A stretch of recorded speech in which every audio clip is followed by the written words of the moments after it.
Tukio limetokea la kipekee kwa sababu vijana wamesusia kuchimba kaburi katika ile eneo kwa sababu inaonekana jamii kubwa itawatenga. Watu wengi ambao inaonekana walikuwa wajibu wao, waliomba kazi ili wasimamie dhuluma isiwepo, utekaji usiwepo, mauaji yasiwepo. Viongozi wetu kwa mtini jifunzeni. Kwa mtini jifunzeni. Mara nyingi tumekuwa tukishuhudia pale inapotokea msiba, ndugu jamaa na marafiki wanakuwa wanashiriki kwa namna moja au nyingine. Kuna hii ambayo imetokea Arumeru ambapo viongozi wa kitongoji pamoja na wananchi wamesusia uchimbwaji wa kaburi la marehemu ambaye anafahamika kwa jina la Erikaeli Palanjo ambaye amefariki dunia. Tukio limetokea la kipekee kwa sababu vijana wamesusia kuchimba kaburi katika ile eneo kwa sababu inaonekana kwamba vijana wa eneo hili au wa mtaa huu huwa walikuwa hawashirikiani vizuri na hii familia. Kwamba marehemu alikuwa sio mshiriki mzuri, lakini pia ndugu zake wa karibu pale walikuwa washirikiani na wenzao katika matukio kama haya ya misiba. Kwa hiyo mwisho wa siku basi walivyoona tukio limetokea wakafika mahali wenyewe wakasusia wakiwa kama ni kama swala la kulipiza kwa kuwa na wenyewe walikuwa washiriki matukio kama haya. Viongozi wetu kwa mtini jifunzeni. Kwa mtini jifunzeni. Watu tunalia hamwajibiki. Watu wanatekwa hamwajibiki. Watu wanadhulumiwa mali zao hamwajibiki. Watu wanaishi maisha magumu hamwajibiki.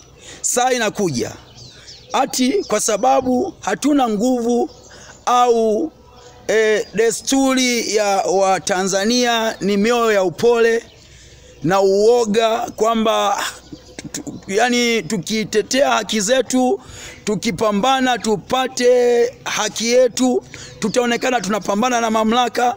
Hivyo wanaamua kumute tu, kutulia, kwa sababu wanaogopa, wanaona watu ambao wanajaribu kupingana na uovu wanapotezwa, wanauawa, damu za Watanzania zinamwagika, damu za watetezi wa haki zinamwagika.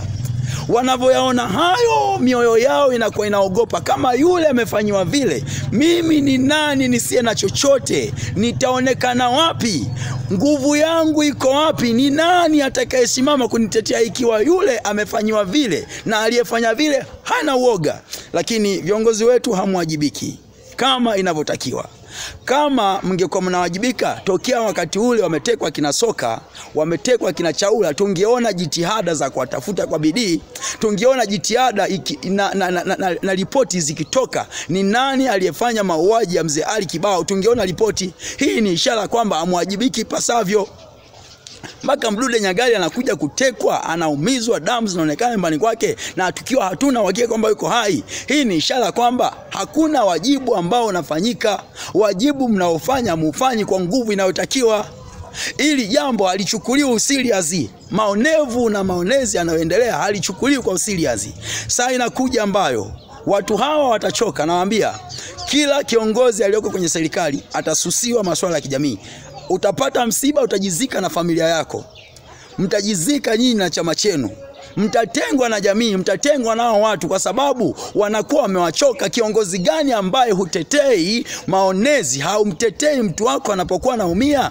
Kiongozi gani ambaye huoni thamani ya mwananchi wako? Kiongozi gani ambaye huoni thamani ya uhai wa mtu unayemuongoza? Huyu mtu akichoka anakuwa hana nguvu, hana silaha, hana namna yote ya kufanya. Nafikiri ni desturi ya Tanzania kuto kupambana kwa silaha na nini, lakini watu hawa wakichoka, mwisho wa siku mtasusiwa nyinyi mambo ya kijamii, mtatengwa na jamii. Hawatakubali kuwatii kwa lolote, hawatakubali kuwasikiliza kwa lolote. Mtaita mikutano, hawatakuja. Mtakutana na misiba, mtajizika wenyewe. Mtakutana na mambo ya jamii, mtatengwa na jamii, na hapo ndipo mtapoona kwamba mliokuwa mkiyafanya ni maovu. Biblia katika kitabu cha Mathayo sura 7 mstari wa 12 anasema, basi yoyote mtakayo mtendee na watu, nanyi watendeni vivyo hivyo, maana hiyo ndio Torati na manabii. CCM kwa mtini jifunzeni. Jamii kubwa itawatenga. Watu wengi ambao inaonekana walikuwa wajibu wao, waliomba kazi ili wasimamie dhuluma isiwepo, utekaji usiwepo, mauaji yasiwepo. Wameajiriwa kwa ajili hiyo, wamejiita chama cha siasa ili wasimamie hayo. Wakati huo watatengwa. Wakati huo wataonekana maadui wa jamii. Wakati huo watasusiwa mengi yatakayokuwa yakiwakuta wao na familia zao. Hili ndilo neno la Mungu. Updates za mbinguni, miongoni mwa yaliyomo moyoni mwa Mungu leo.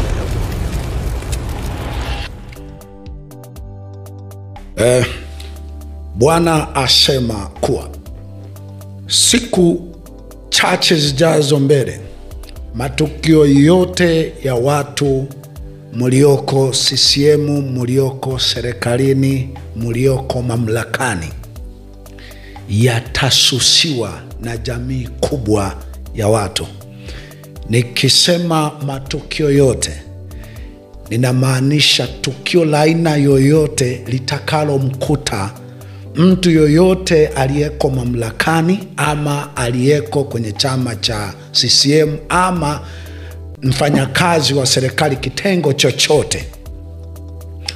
Watu kwa sehemu kubwa ya watu watafurahia, wataona kawaida, wataona sawa, na kwa kipande kikubwa watu wengi watatafuta, hata waliokuwa wanaonekana ni lazima inatakiwa kuwepo kwenye tukio hilo, hawatahudhuria, hawatakuwepo, kwa sababu itakuwa ni aibu kuonekana hapo.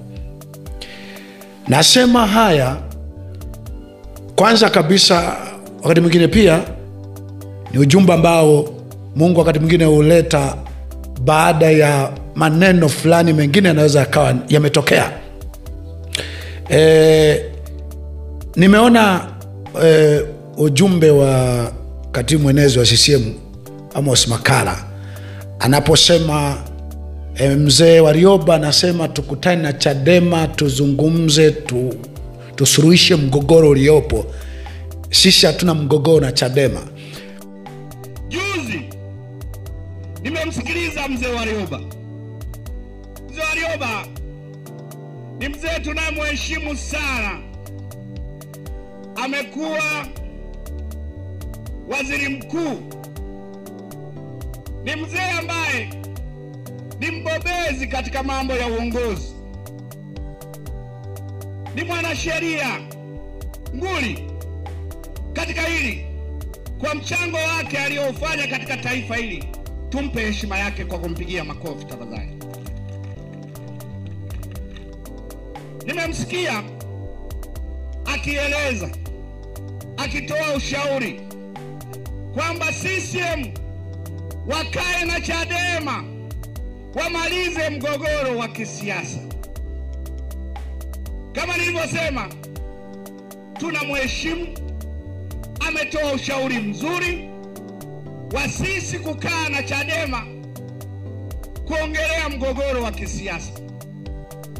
Mimi nataka nimwambie ushauri wake tumeupokea, lakini hauwezi ukatumika sasa, kwa sababu sisi Chama cha Mapinduzi hatuna mgogoro na Chadema. Kama Amos Makalla hakumuelewa mzee Warioba, basi aelewe sauti nyingi za watu wa Mungu. Mgogoro uliopo sasa sio wa CCM, sio wa serikali, sio wa mamlaka na Chadema. Mgogoro uliopo sasa, CCM, serikali, walioko mamlakani wanalalamikiwa, ni mgogoro wa utu na mamlaka. Sehemu kubwa, hata kama pengine kuna wanachadema ambao inaonekana ndio walio wengi, pengine waliotekwa, waliouawa, kwa maneno ambayo wanaweza akawa wanasema, hata kama ni hivyo, bado ndugu zao wengi si wanachadema. Na ndugu, hata kama umemdhuru, amedhurika mtu wa Chadema, wale ndugu hawatambui uchadema, wanatambua mtu wao. Kwa hiyo wanaingia mgogoro na watakao kuwa wanawahisi kwamba ndio waliofanya au wameshindwa kusimamia usalama, hata ndugu yao akapata madhara hayo. Kwa hiyo mazungumzo ambayo yangefanyika ni mazungumzo ya kijamii, jamii zote kwa ujumla, kwa sababu hawa watu waliouawa, narudia tena, waliouawa, waliotekwa, waliopotezwa, hata kama wamebrandiwa ni watu wa Chadema, hata kama Chadema inajua ni watu wao, lakini wana ndugu zao ambao si wana Chadema, si pengine hawamo kwenye vyama vya siasa. Hao ndugu zao wanataka mtoto wao, wanataka baba yao, wanataka taarifa za kueleweka juu ya rafiki yao. Kwa hiyo alimadam, pengine CCM, serikali, mamlaka, inaweza ikawa kauli ya Makala ndio kauli yenu, pengine aliowakilisha, alitumwa, ndivyo mnavyoona mambo. Niwaambie, kauli hiyo inaudhi, itaendelea kuudhi, na kwa kipande kikubwa unabii huu utunzeni. Siku chache mbele, siku zijazo huku, mtakuja kuona tukio la aina yoyote linasusiwa. Yaani kwa lugha fupi ni kwamba mutakuwa na kijiji chenu, mutakuwa na kijiji, yani mmetengwa, ni harusi ni nyie wenyewe kwa wenyewe, ni msiba ni nyie wenyewe kwa wenyewe. Na mkiinua macho kuangalia huku na kule, mnaona karibu kila anayeangalia kuna namna anaonekana kafurahia, kaona ni kawaida, kaona ni sawa. Bii yake unabii huu ni kwamba siku zinakuja hapa mbele, comedian hawatachekesha tena. Yaani namna yoyote ambayo watafanya ili kuchekesha watu, hawatacheka. Watu hawatahudhuria kwenye maeneo ya kucheka.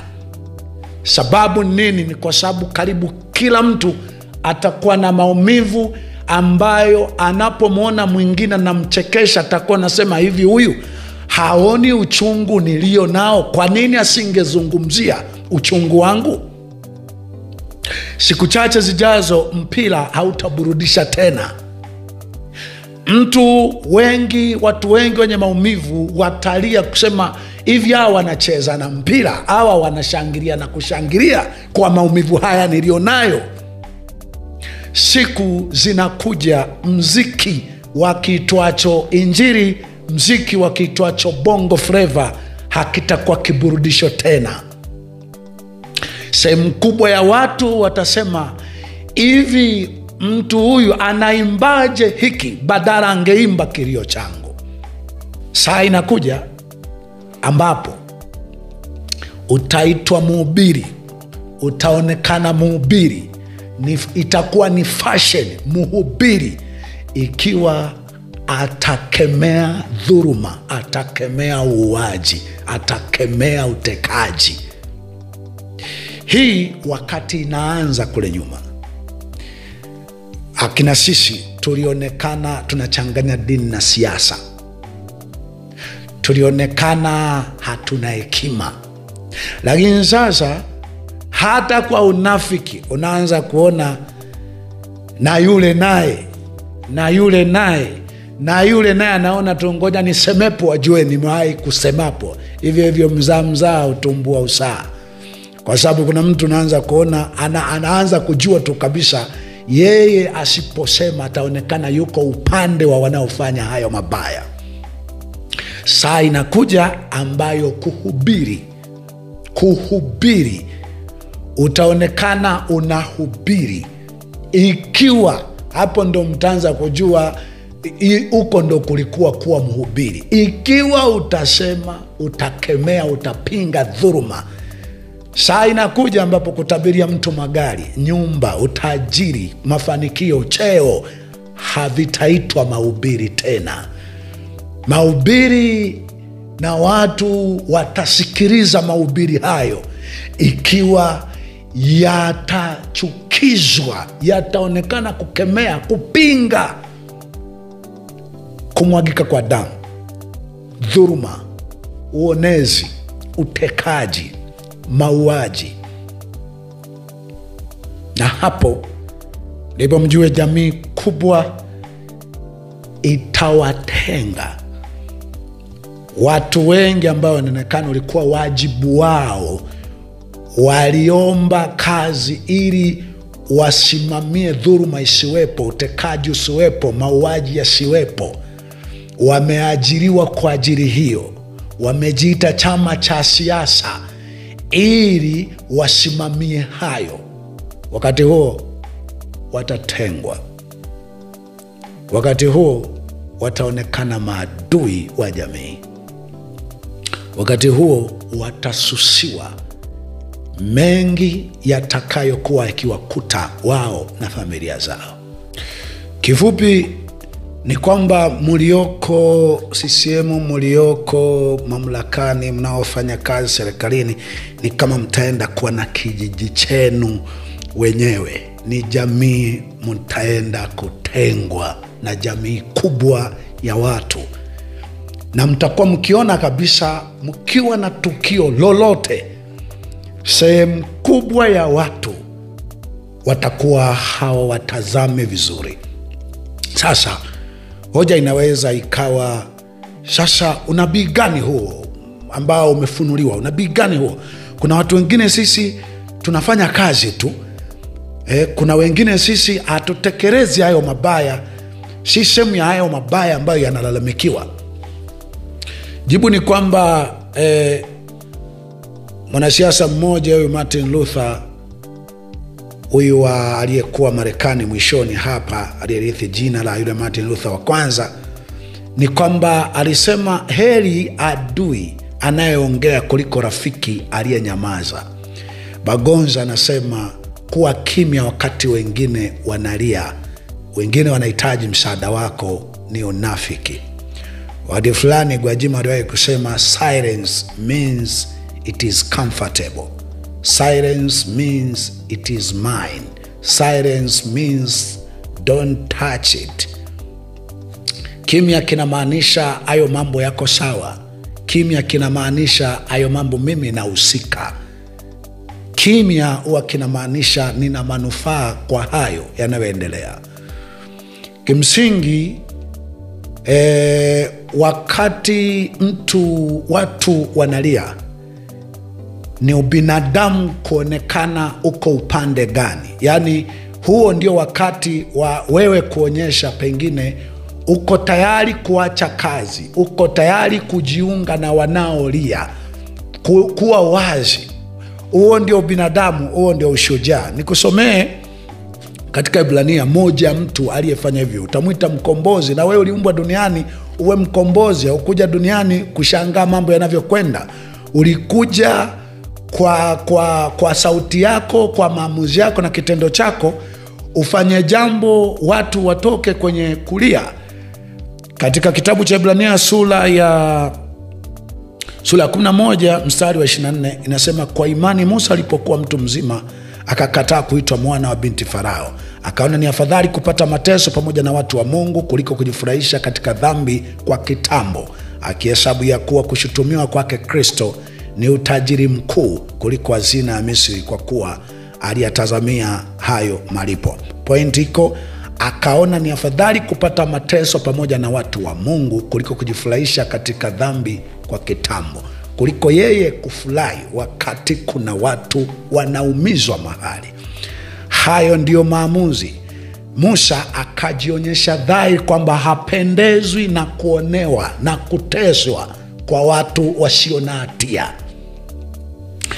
Huo ndio wajibu wa yeyote ambaye unajisema ni kweli mimi nimo CCM, ni kweli mimi nimo mamlakani, ni kweli mimi niko nafanya, nimeajiriwa. Mimi binafsi nimeona kuna taarifa unasikia meneja fulani, mkurugenzi fulani, katibu fulani kapata ajali, kafia South Africa, India, wapi. Mimi binafsi katika kuangalia humu kwenye jamii nimekuwa nikiona ni kama watu wanasema na mwingine tena yani asiwe wa mwisho huyo, na mwingine tusikie haraka. Tulipofika tunakokwenda si mahali pa mtu uone ni kawaida uingize siasa humo, waanze kusema sisi tuko sawa tu, yani sisi tuko sawa, mambo yako shwari. Kuna mambo hayahitaji siasa. Kuna wasemaji wanasema muogope Mungu, cha pili iogope teknolojia. Mambo yanapoelekea unaona tu kabisa, lakini unaingiza vimaneno ambavyo sio. Nakuhakikishia tukripu kama uto utakapokuwa tunachukuliwa wakati fulani, utatamani sana usiwe wewe. Kuna wakati 2021 22 pale niwahi kutoa unabii fulani, kasema CCM the way mnavyo ya push mambo kupitia bunge, mamlaka na nini, mnavyo ya push sasa hivi, mnavyo ya push, na tabiri siku zijazo mbele itakuwa aibu kuvaa nguo ya kijani kuliko wakati uliopita chini ya mwaka 2015. Sasa unabii huo ni kama haiwezekani, kama mpaka sasa hivi ni kama kuvaa nguo za CCM kuonekana ni mtawala, ni kama ni kitu cha heshima, kwa sababu mbona tunavaa na sisi ndo wenye kila kitu, ndo wenye dola na nini. Naambieni njia za Mungu hazichunguziki. Wakati mwingine Mungu anakopita sio kule mlikodhani. Kuna wakati mwingine hapawi na dalili zinazoonyesha ni kweli. Kuna wakati ni kufumba na kufumbua. Maneno yangu ya wakati mwingi ni njooni tuzungumze. Tatizo lililopo sasa si la kisiasa, tutumia hiyo lugha, si la kisiasa, si la mgogoro wa Chadema, CCM, ACT, kafu sui na nini. Mgogoro uliopo sasa ni wa kibinadamu. Kuna watu tunalalamikia, wanalalamikia kuporwa uhai. Kuna watu vimelalamikiwa, ndio rasilimali za nchi zimelalamikiwa kwamba hazisimamiwi ipasavyo, zinatumiwa ndivyo sivyo, kwa namna ambayo zingetumiwa sawa, utajiri ulioko nchi za magharibi ungekuwa juu yetu. Karibu kila mtu angekuwa anapata mshahara wa kukidhi mahitaji yake, angekuwa na nyumba ambayo inagharamiwa na serikali, angekuwa na alimaarufu nchi za magharibi zinaenda kukopesha, lakini wakati atalipiwa na chochote kitu atakachokuwa nakipata, yeye anafanya kazi au hafanyi kazi, zingesimamiwa sawa sawa. Ingekuwa hiyo. Ni kweli rasilimali ni kama zimelalamikiwa kwamba zisimamiwe sawa sawa, zitumii sawa sawa. Hilo ni kama limesemwa, zoeni, hayo ndo maisha mtakayo yaona wakati mwingi. Mtakapo yaona maisha aina hayo, imbeni wimbo mseme hiyo ni kazi nzuri, uko ni kupiga mwingi. Ni kama wananchi almaarufu ambao wamepewa majina kwamba ni machawa, ni kama wanaimba huo wimbo sasa. Uko hiyo ndo kazi nzuri, uko ni kupiga mwingi, 5 tena, 10 tena, 7 tena, 2 tena, sawa. Lakini mgogoro ulipoenda sasa, umeenda na kwenye uhai, sasa, na uhai umeonekana unafanywa chochote na yeyote. Sasa damu ni nzito kuliko maji. Mkisikia njoni tuzungumze, na wahakikishieni jamii ina njia nyingi sana za kupaza sauti yake. Ina njia nyingi sana. Nimesikia kijana mmoja anajaribu wanazungumza humo. Kijana mmoja anasema, kwa mfano mtu akipata ajali na pikipiki zilizogawiwa hizi, watu wanamwambia haya basi 7 tena, nane tena hawamsaidii moja kwa moja. Wajaribu kuona jamii ina njia nyingi sana ya kufikisha sauti, ambayo wakati mnadhani mbona tu kawaida, mbona ni maneno tu, mtakuja kushtuka hii jamii haiwezi kutoa ushirikiano kwa mambo mengi ya kibinadamu ikiwa imeitenga jamii fulani na kuwaona kwamba wanastahili wajiangalie wenyewe, wanastahili likiwakuta lolote wawasubiri watu wa aina yao. Nimalize kwa kusoma Amosi. Nijuacho ni kwamba nimesema nyimbo zitwazo za injili, zitwazo za bongo flavor, za secular, vichekesho, siku chache zijazo haitakuadili, kwa sababu wachekaji watakuwa wachache sana. Kila mmoja atakuwa anashangaa, una mwaje kufanya vituko hivyo bila kuzungumzia machozi yangu na maumivu yangu? Huyo mtu hatalia, hatacheka tena. Sehemu kubwa kuna watu wataona, unawezaje kuimba? Ni kweli Mungu ni mwema, anawezaje kuwa mwema alafu asiniangalie mimi? Basi yo Mungu aliye mwema abaki kwako mwenyewe. Kuna watu watasema, unashangiliaje mpira? Angekufa mama yako, baba yako, mtoto wako, ungeenda kucheza mpira? Ungeenda kuangalia mpira? Ungeenda kushangilia mpira? Saa inafika, sherehe mnayoiona hamtaiona tena, kama tu haitafanyiwa kazi haya ambayo wito nimeendelea kuita kwa neno na kwa jina la Mungu. Huu ni unabii, una haki ya kuubishia na kusema hakuna, ni mawazo tu. Sawa, unabii, mfano wa unabii alizokuwa anatoa Yeremia zinatokana na hali tu inayoonekana, inafanywa hesabu, inajulikana kutoka hapa kwa hiki kinachofanyika, kitakachofuata ni 1, 2, 3. Katika Amosi sura 5 mstari wa nianzie tu 21, anasema, mimi nazichukia sikukuu zenu, nazidharau, nami sitapendezwa na makutano yenu ya dini. Naam, ijapokuwa mnanitolea sadaka za kuteketezwa na sadaka zenu za unga, sitazikubali, wala sitaziangalia sadaka zenu za amani na za wanyama walionona. Niondoleeni kelele za nyimbo zenu, kwa maana sitaki kuzisikia sauti za vinanda vyenu. Lakini hukumu na iteremke kama maji, na haki kama maji makuu. Haya ni maneno ya Mungu. Mungu ndo anasema hivyo. Lakini haya yanaenda kuwa ni maneno ya watu wengi. Watasema maneno haya, hawatahitaji kelele za nyimbo tena, hawatahitaji kuona makutano, mkusanyiko wowote, sijui dini inatoa mihadhara na dini husika haizungumzii machozi ya mtu yule.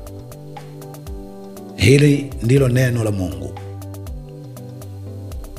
Hii ni sauti ya mtu aliaye toka gerezani, anasema, itengenezeni njia ya Bwana, nyosheni mapito yake. Ili mtu atakayeteswa, atakayefungwa, atakayeuawa ama afae katika Bwana tangu sasa, apate kupumzika mara baada ya taabu yake. Tazama, Mungu mhukumu wa haki ukaribu kuja. Hii ni maana neno Maranatha. Sauti ya Mabadiliko ni wito wa kujiunga na harakati hizi za kujenga jamii mpya yenye watu wapya katika nchi mpya ambamo ndani yake hakitasikika kilio.